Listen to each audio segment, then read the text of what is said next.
નમસ્કાર વિદ્યાર્થી મિત્રો, મેથ્સ ટેકનો ચેનલમાં આપનું સ્વાગત છે। આજે આપણે એનએમએમએસ એક્ઝામમાં વિભાગ એમાં પ્રકરણ 9 છે ગાણિતિક ચિહ્નો દ્વારા સાદુરૂપ। આના અગાઉની પરીક્ષામાં પૂછાયેલા પ્રશ્નોનું સોલ્યુશન જોવાનું છે, બરોબર।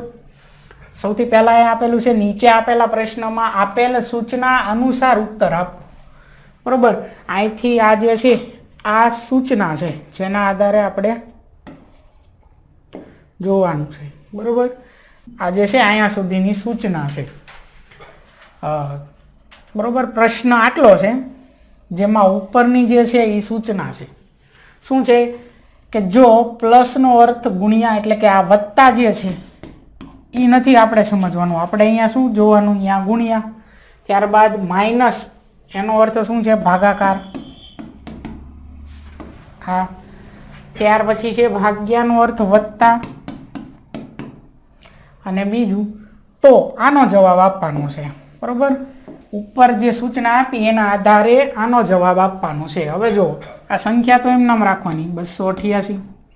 હવે આ જો માઇનસ ઓછા, ઓછાનો અર્થ શું થાય છે અહીંયા જુઓ ભાગ્યા, એટલે અહીંયા આવશે ભાગ્યા, ત્યાર પછી છે 24, પછી છે અહીંયા ભાગ્યા, તો હવે ભાગ્યાનો અર્થ શું થાય છે અહીંયા તો કે વત્તા થાય છે, એટલે 24, ત્યાર પછી આવશે વત્તા 8, 8 પછી શું છે વત્તા, તો વત્તાનો અર્થ અહીંયા શું થાય છે તો કે ગુણ્યા, એટલે 8 ગુણ્યા 3, બરોબર।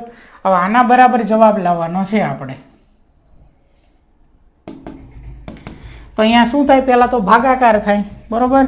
એટલે પહેલા આ જે છે આનો જવાબ આવે, આનો 288 ભાગ્યા 24, તો 288 ભાગ્યા 24 કરો તો પહેલાં 24 એકા 24 વધે 4 ઉપરથી આવ્યા 8, 24 દુ કેટલા થાય 48, એટલે 12 આવે, બરાબર। 24 દુ 48 છે 0 થઈ જાય, સામે 12 આવે, તો આ જે ભાગાકાર મળ્યો એ કેટલો મળ્યો અહીંયા 12 મળ્યો। ત્યાર પછી અહીંયા વત્તા ગુણાકાર થાય, પછી 8 તેરી કેટલા થાય 24, હવે 12 વત્તા 24, 24 ને 2 26 ને 10 36, જવાબ શું મળ્યું, સાદુરૂપ શું મળ્યું 36 મળ્યું, એટલે વિકલ્પ એ 36 એ થશે આનો જવાબ। આગળ જોઈ ત્યાર પછી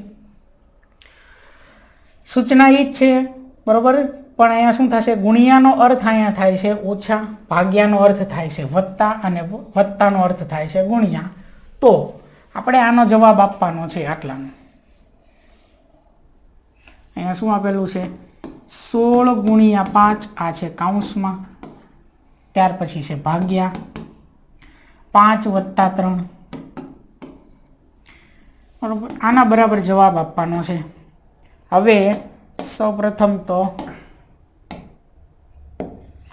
આ અહીંયા લખેલું જ છે એટલે હું ડાયરેક્ટ હવે લખું છું અહીંયા કે 16 કૌંસમાં 16 પછી ગુણ્યા, ગુણાકારનો અર્થ શું થાય છે ઓછા, એટલે 16 ઓછા 5, ત્યારબાદ ભાગ્યા, તો ભાગાકારનો અર્થ થાય છે વત્તા 5, પછી છે વત્તા, તો વત્તાનો અર્થ થાય છે ગુણ્યા, બરોબર। સૌથી પહેલા આ કૌંસની અંદરનો જવાબ લાવી તો 16 ઓછા 5, 16 માંથી 5 બાદ કરો કેટલા વધે 11 વધે, 11, ત્યાર પછી વત્તા 5 ગુણ્યા 3, 5 તેરી કેટલા થાય 15, 15 ને 1 16 ને 10 કેટલા થઈ જશે 26 થશે, એટલે કયો જવાબ થશે વિકલ્પ બી 26, બરોબર, આનો જવાબ થાય। આગળ જોઈ ત્યાર પછીનો પ્રશ્ન સૂચના એ આપી છે કે વત્તાનો અર્થ થાય છે ગુણાકાર, બાદબાકીનો અર્થ થાય છે ભાગાકાર, ગુણાકારનો અર્થ થાય છે બાદબાકી, અને ભાગાકારનો અર્થ થાય છે સરવાળો, તો આનો જવાબ આપણે આપવાનો છે। 2018માં પૂછાયેલો પ્રશ્ન છે આ 16 ભાગ્યાકાર, બરોબર, અહીંયા ભાગાકાર છે, તો ભાગાકારનો અર્થ શું થાય છે વત્તા, તો 16 વત્તા 64, ત્યારબાદ છે ઓછા એટલે બાદબાકીનો અર્થ થાય છે ભાગ્યા, તો 64 ભાગ્યા 8, ત્યારબાદ ગુણ્યા, તો ગુણાકારનો અર્થ થાય બાદબાકી, તો 8 ઓછા 4, પછી છે વત્તા, તો વત્તાનો અર્થ થાય છે ગુણ્યા, એટલે 4 ગુણ્યા 2। ચાલો સૌથી પહેલા આની અંદર શું થશે તો કે ભાગાકાર થશે, અહીંયા છે, ત્યારબાદ ગુણાકાર છે અહીંયા છે, બરાબર, એનો જવાબ આવે. આ 16 એમ નામ વત્તા એમ નામ 64 ભાગ્યા 8 તો 88 64 થાય. 64 ભાગ્યા 8 કરો એટલે 8 જવાબ આવે. ત્યારબાદ ઓછા 4 ગુણ્યા 2 4 દુ કેટલા થાય 8. 8 ઓછા 8 એ તો 0 થઈ ગયા. તો વધ્યો શું 8 8 વહી ગયા. શું વધ્યું 16 વધ્યા.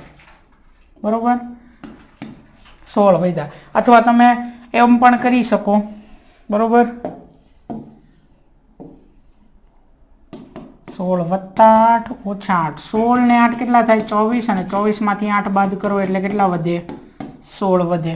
એટલે જવાબ તો 16 જ આવવાનો છે. કોઈ પણ રીતે બાદ કરો કેન્સલ કરો તોય તે, આવી રીતે સરવાળો ત્યારબાદ બાદ બાકી કરો તોય તે. તો વિકલ્પ સી 16 યાનો જવાબ.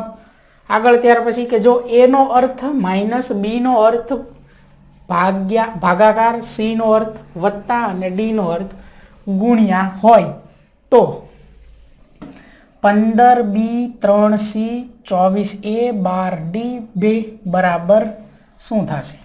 2018 માં પૂછાયેલો છે. ચાલો 15, ત્યાર પછી છે b નો અર્થ શું થાય છે અહીંયા જો ભાગ્યા, તો 15 ભાગ્યા 3.